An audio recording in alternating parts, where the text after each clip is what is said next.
vais appeler Déborah pour lire pour nous ce matin.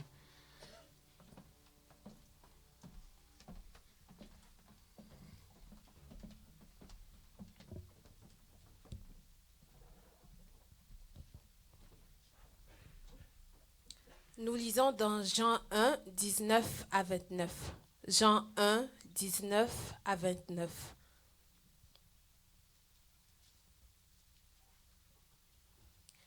Voici le témoignage de Jean.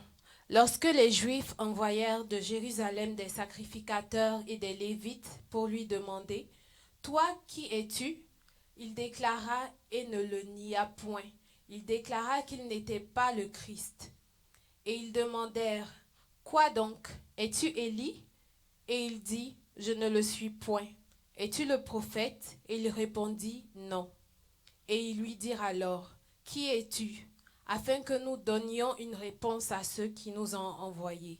« Que dis-tu de toi-même » Moi, dit-il, je suis la voix de celui qui crie dans le désert. Aplanissez le chemin du Seigneur, comme a dit Ésaïe le prophète.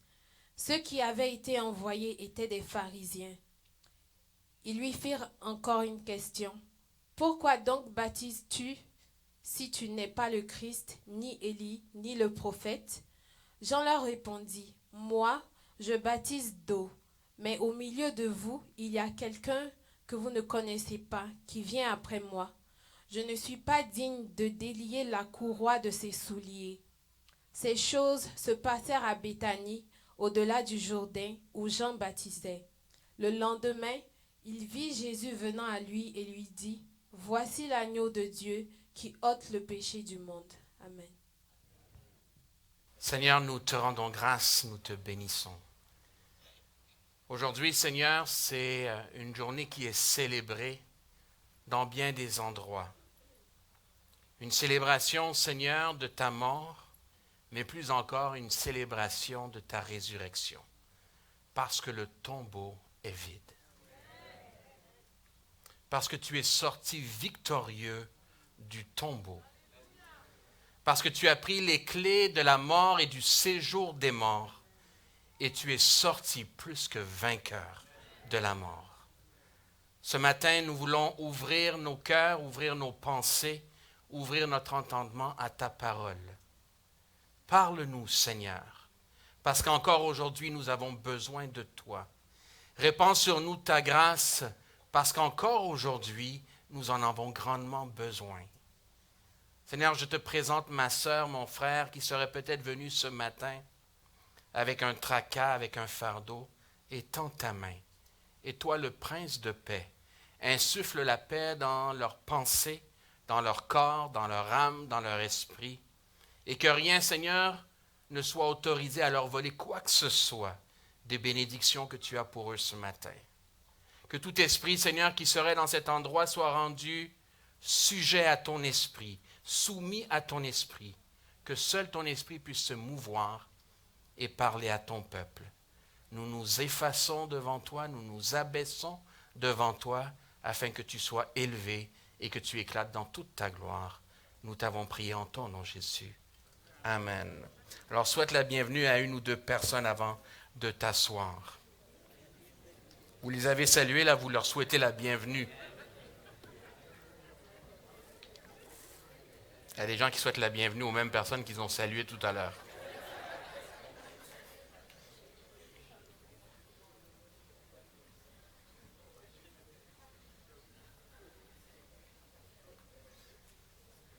Alors, je vous salue et je vous souhaite la bienvenue. Bienvenue dans la maison du Seigneur. Le verset 29 que nous venons de lire nous dit, « Le lendemain, Jean vit Jésus venant à lui et il dit, « Voici l'agneau de Dieu qui ôte le péché du monde. » Voici l'agneau de Dieu qui ôte le péché du monde.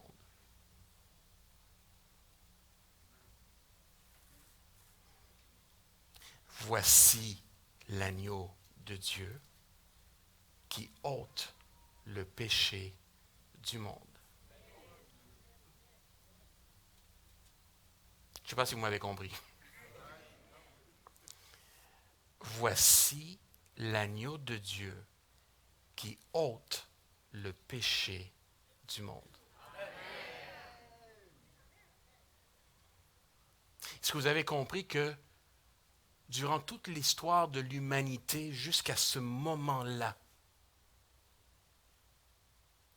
il n'avait jamais été possible de dire, voici l'agneau de Dieu qui ôte le péché du monde.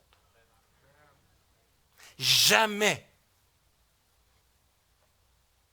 quelqu'un avait pu être présenté comme l'agneau de Dieu qui ôte le péché du monde.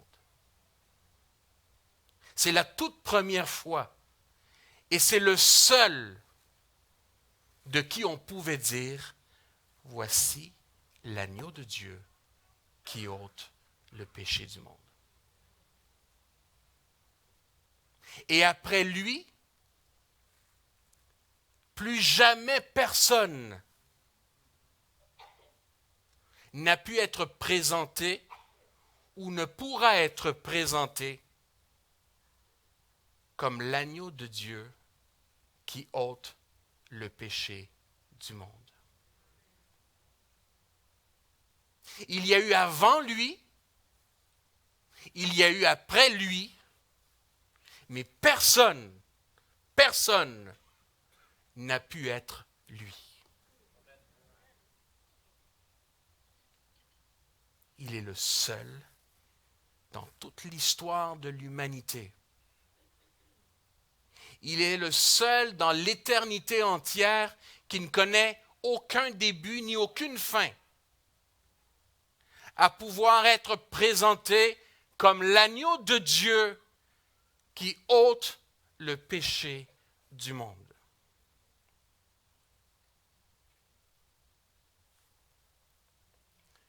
Jean-Baptiste va le voir pour la toute première fois. La Bible ne nous dit pas comment il l'a reconnu. La Bible ne nous dit pas quelles sont les choses qui ont attiré son regard. Mais lorsque Jean-Baptiste l'a vu, il était en train de leur dire, celui que nous attendions, celui qu'on espérait, celui qu'on nous a enseigné, celui que nos pères et nos grands-pères et nos ancêtres rêvaient de voir.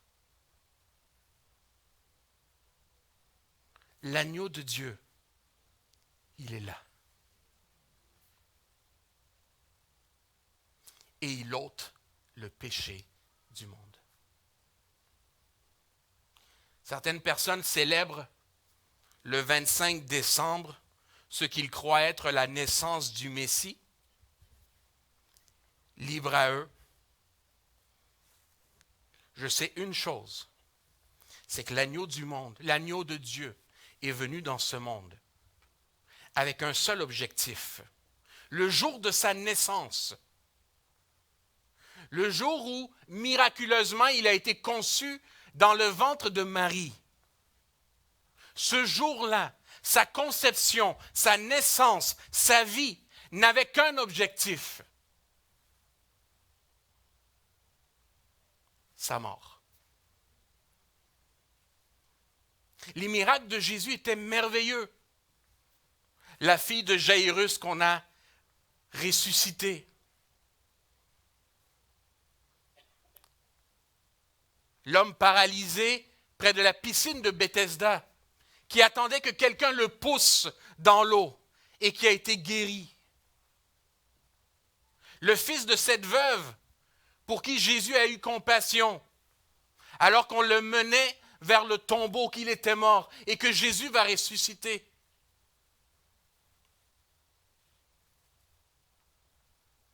Le serviteur de ce centenier qui était aux portes de la mort, que Jésus va guérir. Cette foule que Jésus va rassasier 2 fois. C'était merveilleux. Mais aucun de ces miracles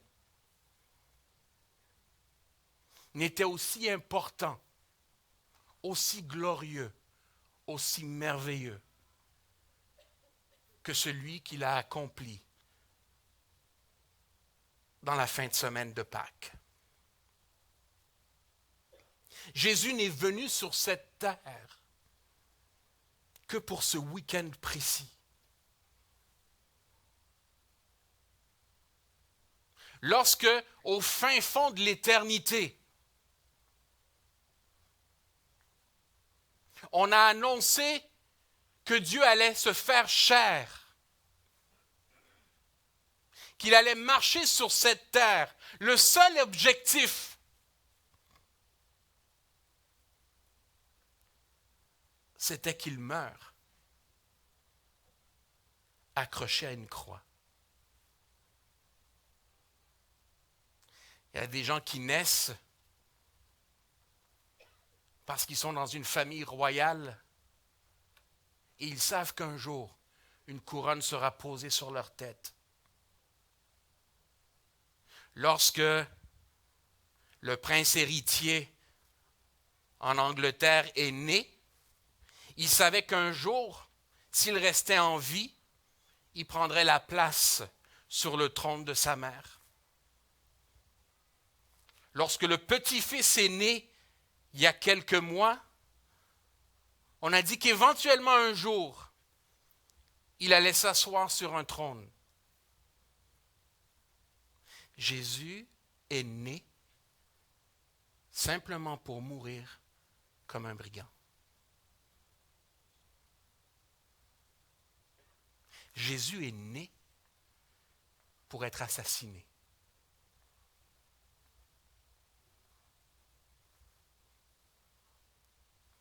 Jésus est né pour être crucifié. Et il a fait ça à cause de moi.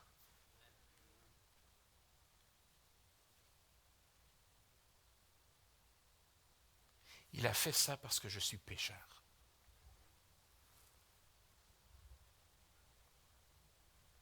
Avant même que Adam et Ève ne soient créés, avant même qu'ils n'aient désobéi, avant même que le péché n'ait altéré l'ADN de l'homme,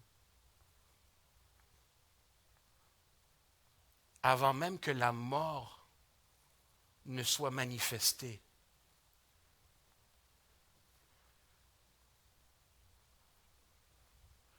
Jésus était déjà là. L'agneau de Dieu était déjà prévu. Dieu savait qu'à un moment, au moment opportun, il allait se faire homme, descendre ici-bas sur terre, vivre comme toi et moi, à la différence près que contrairement à toi et à moi, sa vie toute entière serait intègre, sans faille, sans iniquité, sans péché. Pas parce qu'il était Superman, pas parce que la toute-puissance de Dieu habitait en lui. Si Jésus n'a pas péché, c'est strictement parce qu'il a décidé de ne pas pécher. La Bible me dit que Jésus a été tenté en toutes choses. Jésus est en fait à la fois 100% Dieu, avec toute la puissance de Dieu qui l'habitait, et 100% homme, avec toute la faiblesse de l'humanité. Et la Bible me dit qu'il a été tenté en toutes choses. Il n'y a pas un domaine de la vie, il n'y a pas un domaine de tentation qui ne s'est pas présenté devant lui. Mais à chacune des fois où la tentation est venue, il a dit non.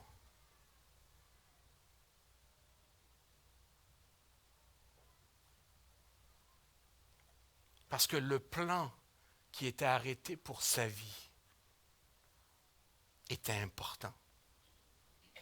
Et ce plan-là t'impliquait à toi et à moi.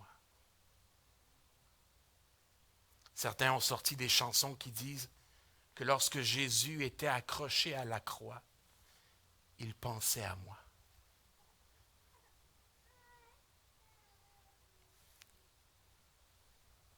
Quand Jésus a dit, si cette coupe pouvait être enlevée de mes lèvres, mais en toute chose que ta volonté soit faite.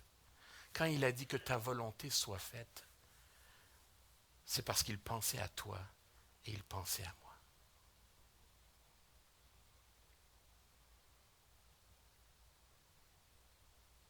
Jésus est cet agneau de Dieu qui ôte le péché du monde. À cette époque, la Pâque était célébrée dans le peuple juif et on se rappelait de la sortie d'Égypte. Alors que le Pharaon, le maître de sa génération, refusait au peuple juif de sortir de l'esclavage, de quitter l'Égypte. Par différentes manifestations, l'Éternel va essayer de convaincre.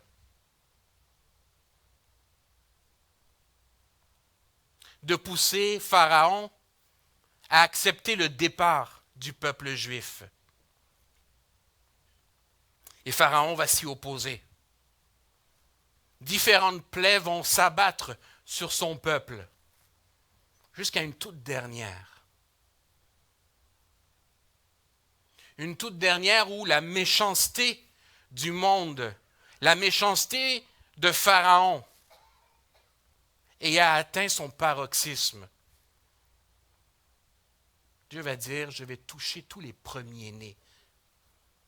Tous les premiers-nés, mâles, vont tous mourir.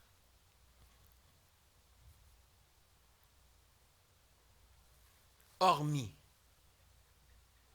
ceux qui, ce jour-là, auront tué un agneau.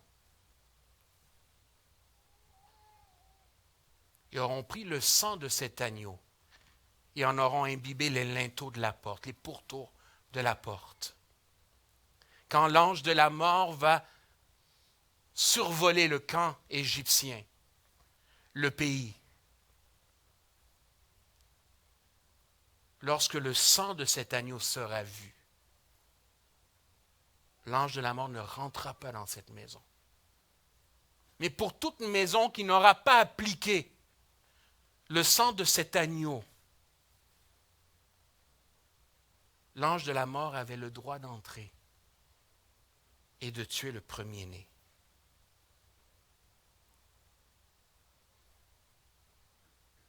Le peuple juif va tuer des agneaux, ce qui va devenir par la suite ce qu'on appelle l'agneau pascal. Vont prendre le sang, l'appliquer sur les linteaux, et le soir venu, lorsque l'ange de la mort va se présenter, il va survoler le camp des Israélites et il va passer outre leur demeure. Et cette dernière plaie, cette dernière sanction à la méchanceté de Pharaon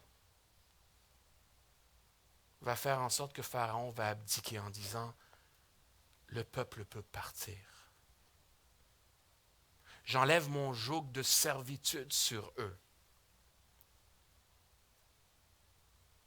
Ceux qui ont enlevé le joug de la servitude, ce n'est pas Pharaon, mais c'est le sang appliqué sur les linteaux de la porte. Ce qui a donné la liberté au peuple d'Israël, ce n'était pas Pharaon, mais c'était le sang de l'agneau pascal appliqué sur les linteaux de la porte. ce qui te donne liberté aujourd'hui face à la mort, c'est le sang de l'agneau de Dieu qui a été versé sur une croix à Jérusalem. Et quand ce sang est appliqué sur ta vie, ce sang efface les péchés du monde. Le terme ôter ici est encore plus important ou plus riche de signification dans son sens originel. Le terme ôter ici ne veut pas simplement dire je te retire ton péché. Le terme ôter ici, dans le sens grec de l'époque, veut plutôt dire voici l'agneau de Dieu qui se charge du péché du monde. Il n'a pas été retiré de ta vie simplement pour être jeté aux oubliettes. L'acte qui te condamnait n'a pas simplement été effacé sur toi. Jésus l'a pris sur lui.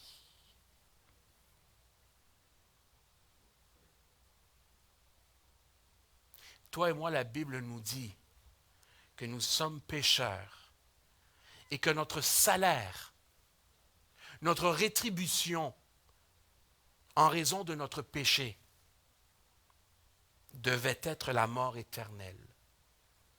Mais parce que l'agneau de Dieu est venu et qu'il a chargé ses épaules de ton péché, de mon péché,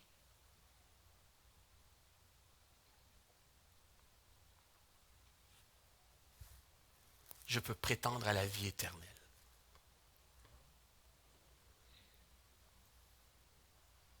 Agneau de Dieu.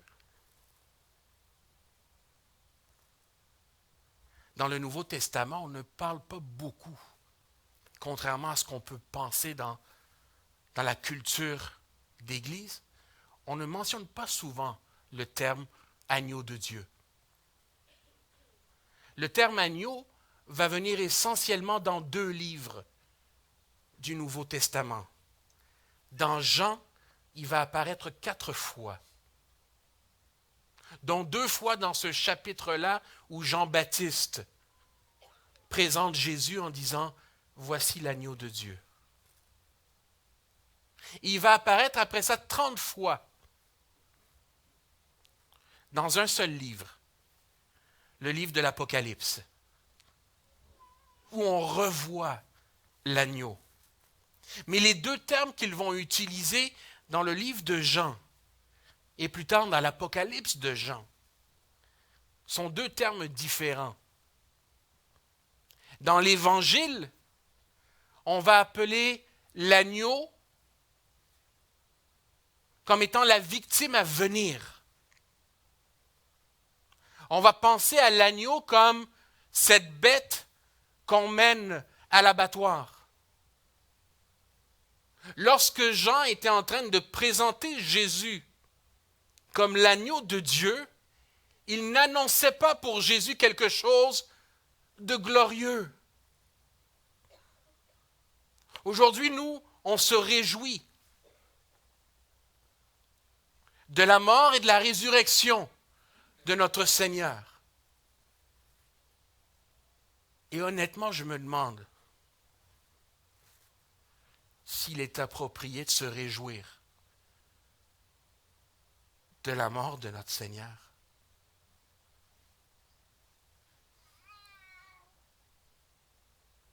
On connaît la fin de l'histoire et on se réjouit parce qu'on sait qu'il ressuscite. Et on sait que ça nous fait du bien, qu'on est les premiers à en profiter. Mais lorsque Jean va dire « Voici l'agneau de Dieu », il est en train de dire « Celui-ci va mourir d'une mort injuste, la pire des morts, va être blâmé pour ce qu'il n'aura pas fait. »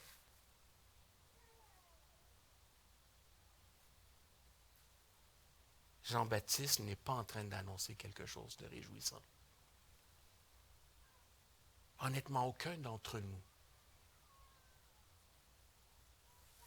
même ceux qui ont le syndrome Superman, aucun d'entre nous ne voudrait expérimenter ce que Jésus a eu à expérimenter. On peut rouler des mécaniques, faire le brave.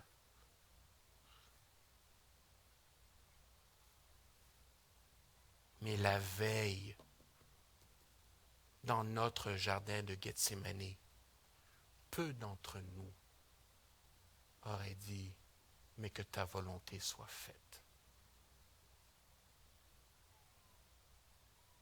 Et lui l'a dit à cause de moi.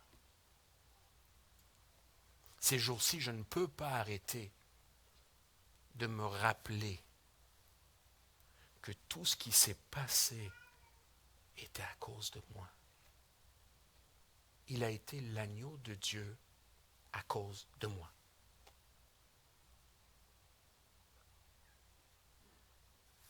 Il a été accroché à la croix à cause de moi. On a planté des épines sur sa tête à cause de moi. On l'a flagellé, on a déchiré sa peau à cause de moi.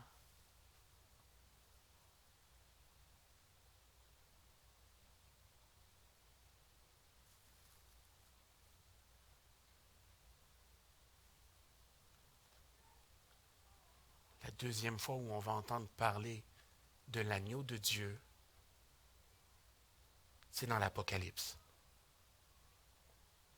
On va commencer à en parler dans le chapitre 5. Quand à un moment donné, Jean est face à cette vision.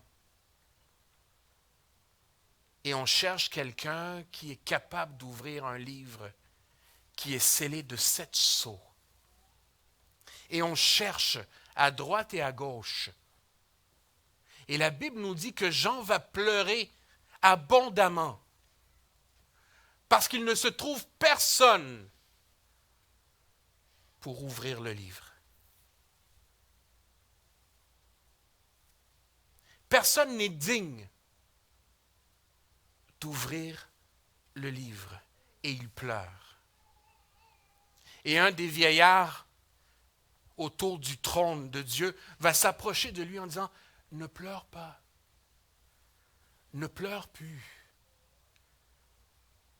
Voici le lion de Juda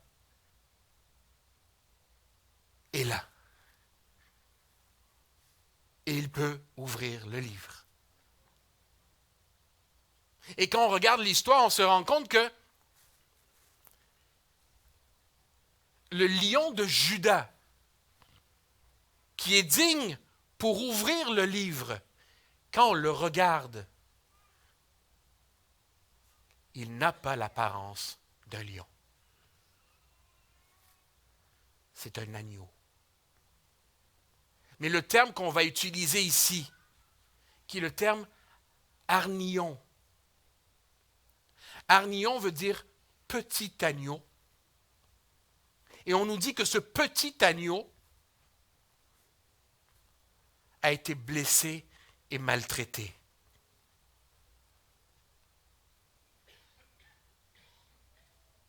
Je serai à la place de Jean.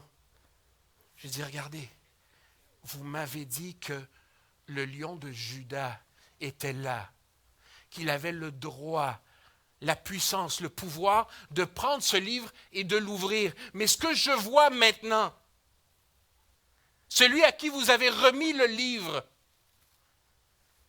est un petit agneau, blessé, maltraité. Et c'est génial. Et c'est génial. Parce que l'agneau de Dieu, il y a 2000 ans, a été décroché de la croix et a été mis dans un tombeau. Et pendant 3 jours, on a scellé la porte de ce tombeau. Et la Bible nous dit qu'il est allé dans les profondeurs de la terre.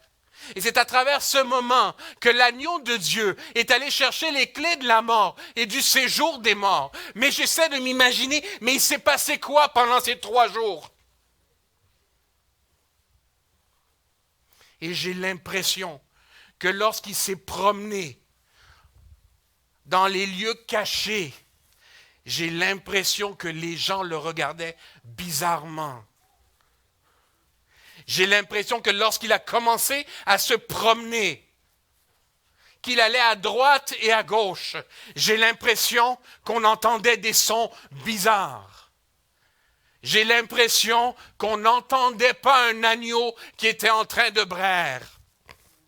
J'ai l'impression qu'on entendait une espèce de roulement derrière lui. J'ai l'impression que le son qu'on entendait, les gens le regardaient en disant, c'est pas ce genre d'animal qui fait ce bruit-là. Parce que lorsque l'agneau de Dieu est descendu dans les profondeurs de la terre, lorsqu'on a roulé la pierre, lorsqu'on l'a déclaré mort, lorsqu'on a dit que c'était terminé, le lion de Juda commençait à se lever. C'est le lion de Juda qui, le 3e jour, a roulé la pierre.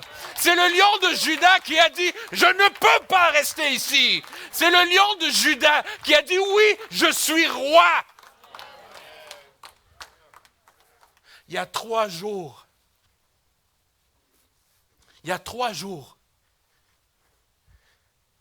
Pilate lui a demandé, es-tu le roi des Juifs? Et il lui a répondu, tu le dis.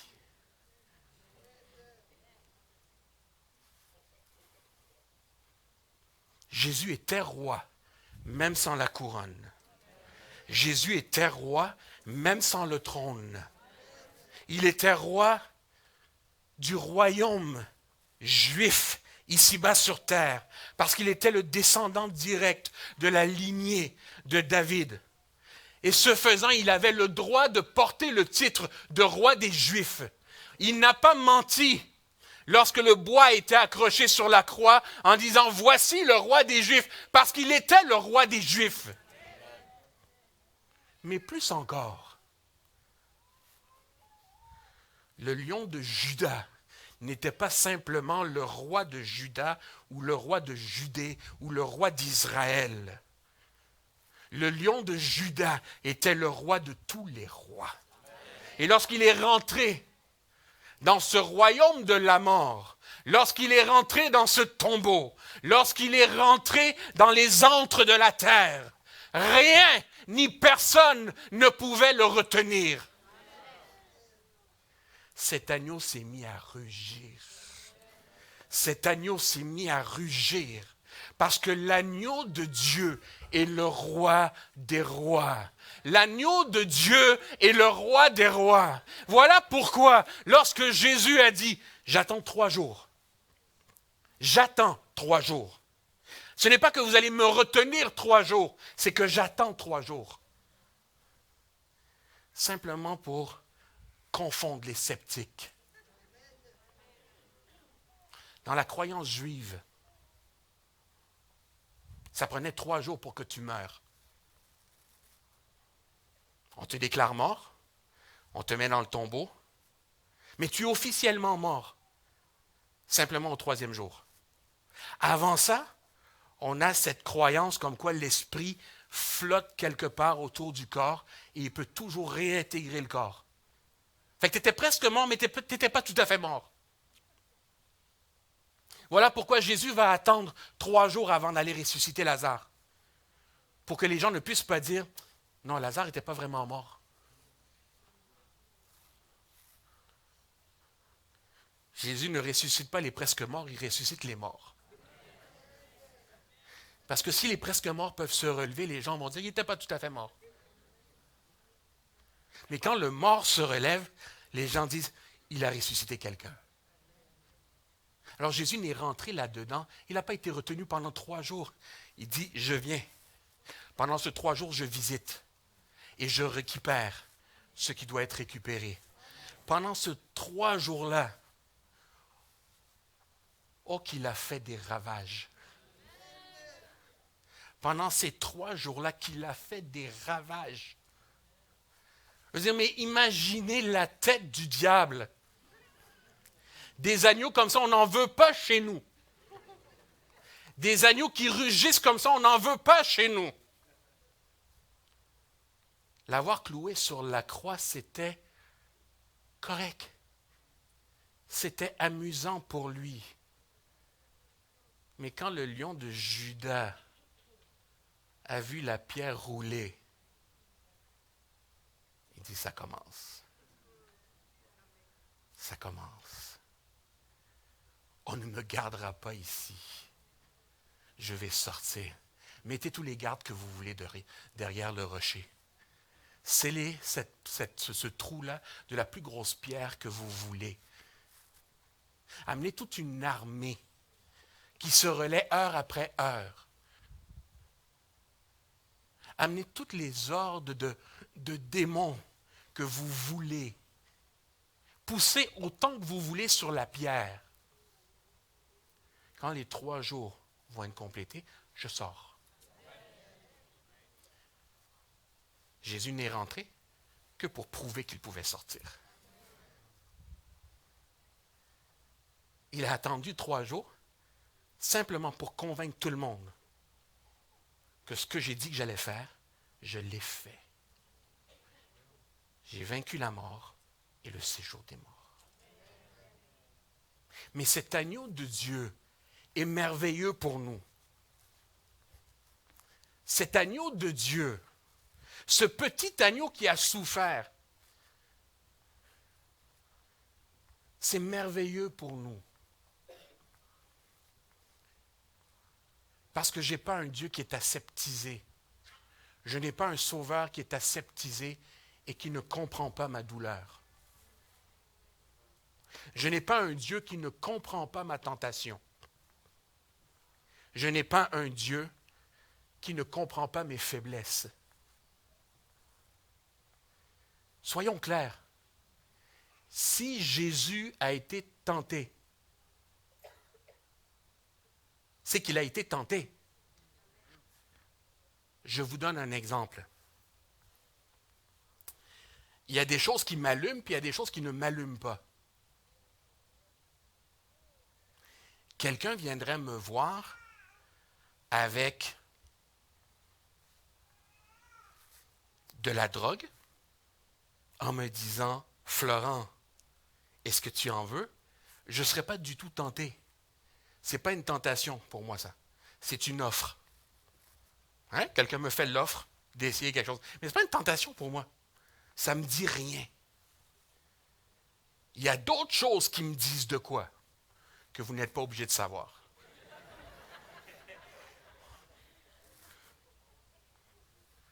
Mais oui, il y a d'autres choses. Et ces choses-là viennent m'interpeller. Ces choses-là font en sorte que le nom que je dis à ces choses-là est comme plus, demande davantage. Ça, c'est être tenté. La Bible dit que Jésus a été tenté en toutes choses. Mais qu'en toutes choses, il a dit non. Mais il sait ce que ça veut dire être tenté. Il sait ce que ça veut dire être tenté. Il sait ce que ça veut dire avoir mal. Il sait ce que ça veut dire être abandonné. Il sait ce que ça veut dire être rejeté. Il sait ce que ça veut dire être trahi par ses plus proches.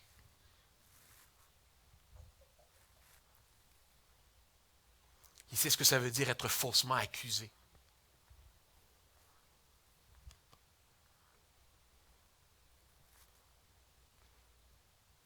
Il sait ce que ça veut dire être battu.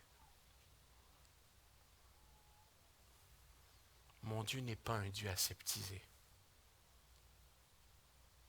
Le lion de Juda peut intervenir pour moi parce qu'il sait exactement et il comprend parfaitement ce par quoi je passe. C'est une facette qu'on oublie de notre Seigneur. On regarde notre Dieu, puis on se l'imagine sur son nuage là-haut, n'ayant jamais souffert quoi que ce soit,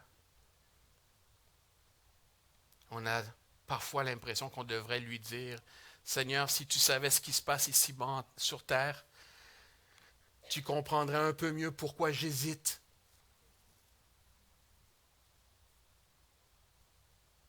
Je comprends parfaitement pourquoi tu hésites. Il sait effectivement tout ce qui te tente.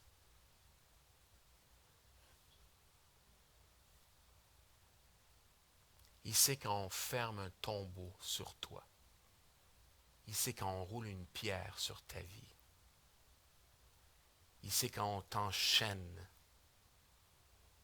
et quand on te déclare mort. Mais ce même agneau est aussi le lion de Juda. Et ce lion de Juda peut rentrer dans ton tombeau sans qu'on l'invite. Ce lion de Juda peut rentrer dans ton tombeau malgré tous ceux qui voudraient l'en empêcher. Ce lion de Juda peut rouler la pierre de ton tombeau encore une fois. Ce lion de Juda se promène encore aujourd'hui, jour après jour, avec les clés de la mort et du séjour des morts.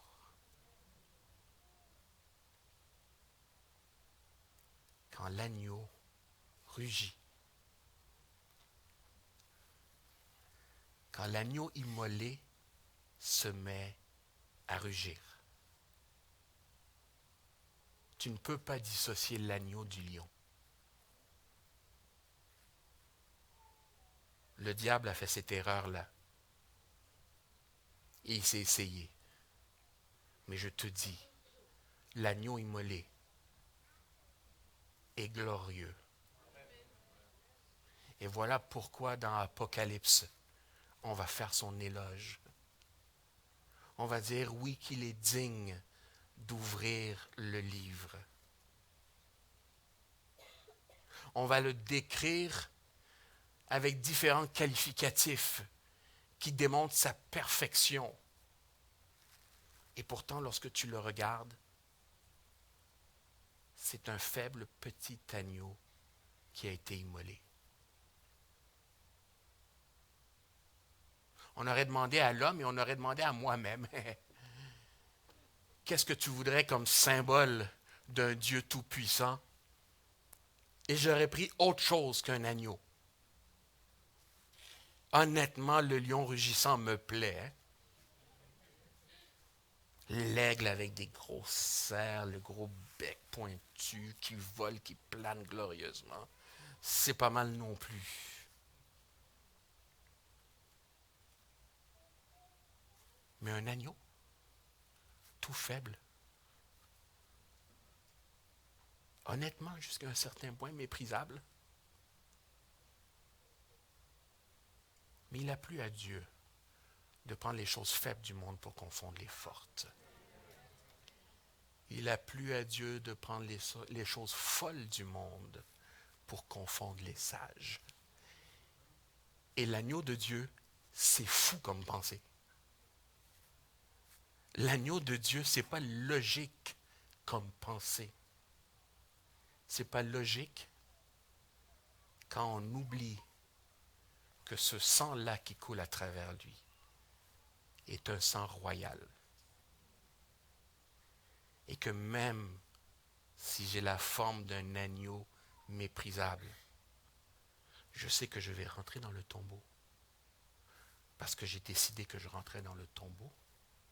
Parce que j'ai décidé que l'humanité, j'allais lui retirer son péché. Et dans 3 jours, je vous le dis, dans 3 jours, je sors. Parce que j'ai le droit de sortir. Parce que j'ai le pouvoir de sortir. Parce que j'ai l'autorité de sortir. Parce que j'ai la puissance de sortir. Parce que j'ai ce que ça prend pour sortir. Je ne sais pas quel est ton tombeau aujourd'hui. Mais je veux te dire une chose. L'agneau de Dieu est ressuscité. Et il est sorti victorieux. Ton tombeau ne lui fait pas peur. ta situation ne lui fait pas peur, si seulement l'agneau de Dieu, tu lui permets d'entrer dans ce tombeau et tu l'accueilles comme le lion de Juda. Si seulement cet agneau de Dieu, tu l'accueilles comme le roi qu'il est réellement. Certains d'entre nous, on a voulu un agneau, mais on n'a pas voulu de lion. Certains d'entre nous, on a voulu un sauveur, mais on n'a pas voulu de Seigneur. Tu ne peux pas dissocier l'un de l'autre. Dans le tombeau, il était l'agneau de Dieu, mais il était aussi le lion de Juda. Dans ta vie, il doit être l'agneau de Dieu, mais le lion de Juda. L'agneau de Dieu veut dire qu'il est ton sauveur, parce que par sa mort, il a effectivement effacé ton péché. Mais l'agneau de Dieu est aussi le roi, et il doit être roi de ta vie. Tu ne peux pas l'avoir comme Seigneur sans l'avoir comme sauveur. Et tu ne peux pas l'avoir comme sauveur sans l'avoir comme Seigneur. Celui qui est rentré dans le tombeau, c'était l'agneau, lion de Juda. Et celui qui doit régner sur ta vie doit être l'agneau de Dieu, lion de Juda. Est-ce que tu comprends ce que je te dis aujourd'hui, mon ami? Tu ne peux pas l'avoir strictement comme agneau. Il ne peut pas strictement être ton sauveur. Il ne peut être que Seigneur et Sauveur. Je répète, il ne peut être que Seigneur et Sauveur. Les deux vont de pair. Et aujourd'hui, c'est ton choix. Aujourd'hui, tu peux le recevoir comme ton Sauveur et ton Seigneur. On va pencher la tête, je vais demander aux musiciens de s'approcher.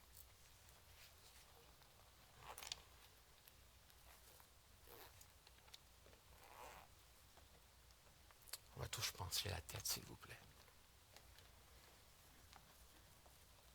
Si ce matin, tu veux faire de Jésus ton Sauveur et ton Maître, ton Sauveur et ton Seigneur, je t'invite à faire cette courte prière avec moi.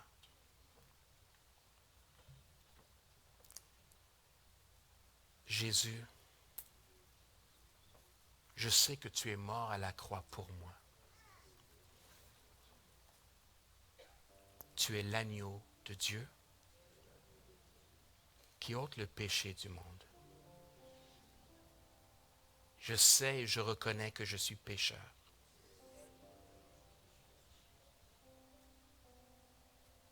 Je mérite ma condamnation. Je sais que rien de ce que je pourrais faire ne peut me sauver. Tu es le seul qui a le pouvoir de sauver. Je crie à toi. Sauve-moi. Sauve-moi parce que tu en as le droit et l'autorité. Je te reçois ce matin comme mon sauveur. Efface mon péché. Efface ma condamnation. Mais je sais aussi que tu règnes d'éternité en éternité. Tu es ce glorieux roi qui est vainqueur sur toute chose et qui domine sur toute chose. Je te donne ma vie afin que tu en sois le maître, que tu disposes de mon existence tu voudras. Fais de moi ce que tu voudras. Amène-moi là où tu voudras. Je déclare aujourd'hui que ma vie t'appartient et je t'en remets tous les droits. Aujourd'hui, je fais de toi mon Sauveur et mon Seigneur. Aujourd'hui, je te reçois comme mon Sauveur et mon Seigneur. Merci de m'avoir pardonné. Merci du prix que tu as payé pour moi. Merci de me sauver. J'ai prié en ton nom, Jésus. Amen. On va se lever, les chants vont nous conduire.